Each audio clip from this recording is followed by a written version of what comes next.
मरचू जंगल से लकड़ियां काटकर बाजार में बेचने गया, लेकिन उसे लकड़ियों के अच्छे दाम नहीं मिले। इस पर मरचू ने कहा, अरे भैया, इतने कम पैसे? इन पैसों में तो 2 वक्त का खाना भी नहीं मिलेगा। आप मुझे बहुत ही कम पैसे देते हैं। मैं इतनी मेहनत से लकड़ियां काट कर आता हूँ, लेकिन उनके पैसे मुझे बहुत कम मिलते हैं। भैया, तुम्हारी लकड़ियां होती ही इतनी कमजोर हैं कि मैं इससे ज्यादा पैसे नहीं दे सकता।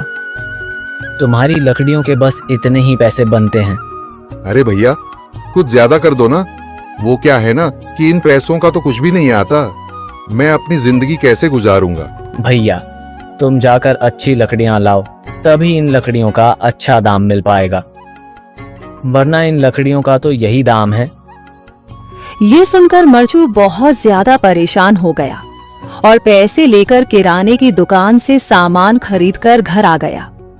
घर पहुंचते ही मरचू की पत्नी सीता ने कहा, अरे जी, सामान ले आए आप? हाँ जी, सामान ले आया हूँ।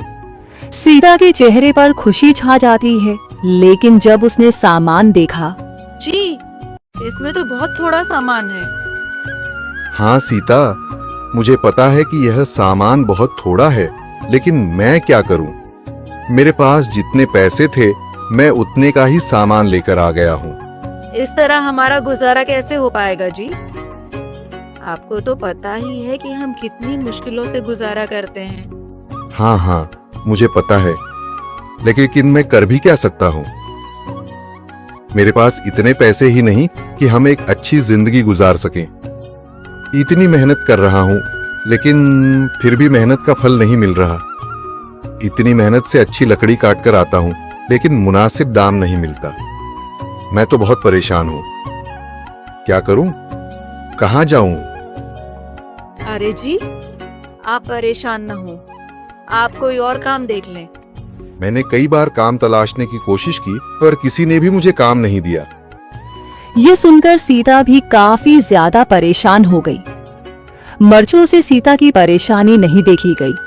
उसने अपनी पत्नी सीता से कहा, मैं फिर से जंगल की ओर जा रहा हूँ। अरे जी, अभी मत जाइए ना, वैसे भी शाम हो रही है। आप कल चले जाइएगा, अभी मत जाइए। ठीक है, अगर तुम रोक रही हो तो मैं नहीं जाता। मैं कल चला जाऊंगा। इसके बाद मरचू गांव में घूमने के लिए चला गया। तभी उसे एक आदमी मिला और उसने कहा, कहाँ जा रहे हो भैया? और सुनाओ, क्या हाल चाल है? जिंदगी कैसे गुजर रही है? अरे भैया, तुम्हें तो पता है कि लकड़ियां काटकर कैसे गुजारा होता है। हाँ भैया, तुम सही कह रहे हो। और आसपास के जंगलों में अच्छी लकड़ियां भी नहीं है। इसके लिए तो जंगल के अंदर जाना पड़ेगा। पर जंगल के अंदर तो काफी सारे जंगली जानवर होंगे। मुझे बहुत डर लगता है भैया। मैं जंगल में कैसे जाऊंगा? हाँ भैया, जंगली जानवर तो होंगे, लेकिन अच्छी लकड़ियां तो वहीं से ही मिलेंगी। ये सुनकर मरचू बहुत ज्यादा परेशान हो गया, लेकिन वह आदमी बिल्कुल ठीक कह रहा था। जंगल के किनारे की सारी लकड़ियां कट चुकी थीं। अब सिर्फ जंगल के अंदर ही अच्छी लकड़ियां बची थीं। अगली सुबह मरचू लकड़ियां काटने जंगल की ओर चल पड़ा।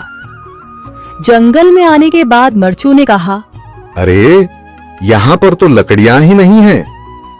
वो आदमी सही कह रहा था। लकड़ियों के लिए तो जंगल के अंदर ही जाना पड़ेगा। पर जंगल के अंदर जाना क्या सही रहेगा? मुझे तो बहुत डर लग रहा है, क्योंकि वहां पर तो काफी सारे जंगली जानवर होंगे जो खतरनाक होंगे। अगर आज मैं जंगल के अंदर नहीं गया तो मैं आज घर पैसे लेकर नहीं जा सकूंगा, और फिर जब पैसे नहीं होंगे तो गुजारा कैसे होगा? मरचू जंगल के बाहर खड़ा सोचता ही रहा और फिर उसने सोचा, अरे, यहाँ पर भी कोई मजबूत पेड़ दिखाई नहीं दे रहा जिससे मैं लकड़ियां काटकर घर ले जा सकूं। लगता है और अंदर जाना पड़ेगा। यही सोचकर मरचू जंगल के अंदर चला गया। अंदर जाने के बाद उसने इधर उधर पेड़ देखे, पर उसे कोई भी अच्छा पेड़ दिखाई नहीं दिया। यह सोचकर मरचू जंगल के और अंदर चला आया।